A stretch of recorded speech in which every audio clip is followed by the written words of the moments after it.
మలతొలి వెలుగు ప్రేక్షకులందరికీ నమస్తే.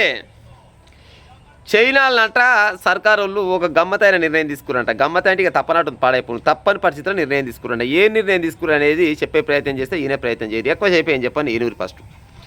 చైనాల నిరోధుల కంట కండోమ్స్ ప్యాకెట్ల పైన అంట 13% ట్యాక్సీని పెంచిరంట.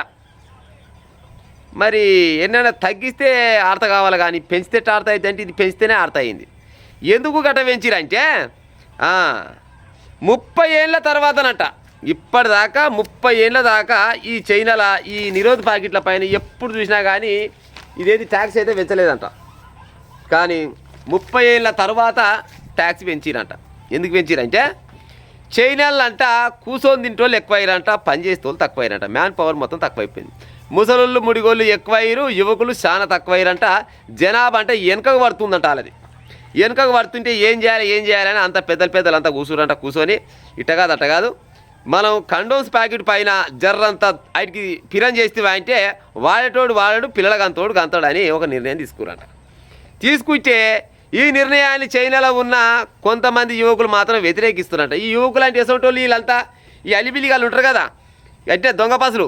ఈ దొంగపాసులు ఏమైతే ఆయన మీద పోయినప్పుడు జరంతా ఈ కండోమ్ వాడుకొని పోతారు కదా, శక్తికారంగా ఉంటుంది. కానీ పేపర్లో వచ్చిన ముచ్చటే. కానీ పేపర్లో వచ్చి మీరు అంత నమ్మకం లేకుంటే పేపర్ చూసుకోవచ్చు, నష్టం లేదు. కానీ అయితే ఈ దొంగపాసులకంట నడతలేదంట.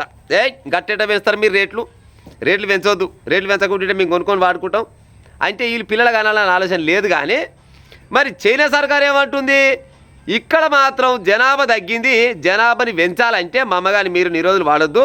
ఒకవేళ నిరోధులు వాడాలనుకునే ఆలోచన ఉంటే వాటికి రేటు పెంచినాం అనుకో, కొంతమంది ఏం చేస్తారే ధర ఎక్కువ అంట పాడైపోయి దానికి అంత ధర పెట్టుకొని ఓడుకొని తల్లి అనుకొని పిల్లలు కానీ ఆలోచన వస్తారేమో అనుకొని గాలొక నిర్ణయం తీసుకురంట. నాకు తెలిసితే ఒక్కొక్క ముచ్చట. కానీ పిల్లలగాలనే ఆలోచన ఉంటే కానీ నిరోధకు భయపడుతుండొచ్చున. అలా పిల్లలు వద్దనుకుంటోడు మాత్రం కానీ నిరోధకు భయపడి ఏమన్నా ఇది చేస్తుండొచ్చునా. అది ఇంట్లో ఉండాలి బలం, లేకపోతే కనాలనే ఆలోచన ఉండాలి. అంతేగాని వీటిపైన రేటు పెరిగినంత మాత్రాన తగ్గినంత మాత్రాన ఇప్పుడు కందామనుకుంటోని వద్దనుకుంటోని మనసులోకి వెళ్ళి మాట తీసేస్తాం మనం. కానీ వాళ్ళు మాత్రం నిర్ణయం అయితే తీసుకురంట. ఇవాళ పేపర్లకు వచ్చిన ముచ్చట నేనైతే అవద్దని చెప్తలేను. దాదాపుగా చైనాని దాటి కూడా మన భారతీయులు ముందరకు పోయారు జనాభాల. కానీ అక్కడ మాత్రం పని చేస్తోళ్ళేమో తక్కువయ్యారంట, కూర్చొని తింటోళ్ళు ఎక్కువయ్యారంట. అందుకోసమనే కొత్త ప్రొడక్షన్ కావాలనే ఉద్దేశంతో పిల్లల కనుర్రో నాయన మయ్యగాని కనుర్రు అని గవర్నమెంటే ప్రోత్సాహం చేస్తూ ఉందంట. అందుకోసమనే జర గైట్కి అయిపోతే రేటు ఎక్కువైతే కొనడేమనుకొని వాటిపైన 13% పెంచిరంట. అది కూడా ఎట్లా 30 సంవత్సరాల తర్వాత ఫస్ట్ టైం పెంచిరంట. అయితే నినమాన మొత్తం అవి అగ్గ దొరికినట్టే పాడైపోయిన. అందుకోసం పిల్లలు కనుక చాలా మంది ఊకురు.